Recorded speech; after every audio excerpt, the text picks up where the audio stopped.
Allu Arjun cinema ఇప్పుడు Atlee and Allu Arjun తీసే సినిమాని 700 కోట్ల పైగానే ఖర్చు పెడుతున్నారు సన్ పిక్చర్స్ వారు.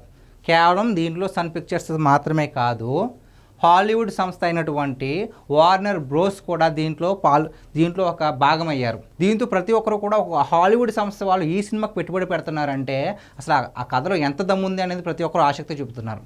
సో ఇక్కడ వార్నర్ బ్రోస్ చూసారు కదండి, మనం హాలీవుడ్ మూవీస్లో ప్రతి ఒక్క మూవీలోని చాలా మూవీస్లో ఈ సింబల్ అయితే చూస్తున్నాం. సో వీళ్ళు అల్లు అర్జున్ సినిమాని దాంట్లో అయ్యే ఖర్చులో కొంత భాగాన్ని వీళ్ళు ఖర్చు పెట్టడానికి రెడీగా ఉన్నారు. సో దీంతో ప్రతి ఒక్కరు కూడా అసలు సినిమా ఏ రేంజ్లో ఉండబోతుంది, ఇది పాన్ ఇండియా కాదు పాన్ వరల్డ్ మూవీ అని చెప్పేసి ప్రతి ఒక్కరు ఫిక్స్ అయిపోయారు. ఎందుకంటే హాలీవుడ్ సంస్థ దీనికి పెట్టుబడి పెట్టడానికి రెడీగా వస్తుందంటే అసలు ఈ సినిమాని ఏ విధంగా రూపొందించబోతున్నారని ప్రతి ఒక్కరిలోనే ఆతృత అయితే పెరిగిపోయింది.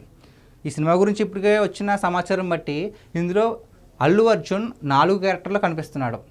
డబుల్ త్రిబుల్ కాదు, ఏకంగా 4 క్యారెక్టర్లు కనిపిస్తున్నాడు. అందులో ఒక పాత్ర ఏకంగా విలన్ పాత్ర కూడా తానే అయి నటిస్తున్నాడు. సో ఈ న్యూస్ తెలవగానే ప్రతి ఒక్కరు కూడా షాక్లోకి వెళ్ళిపోయారు.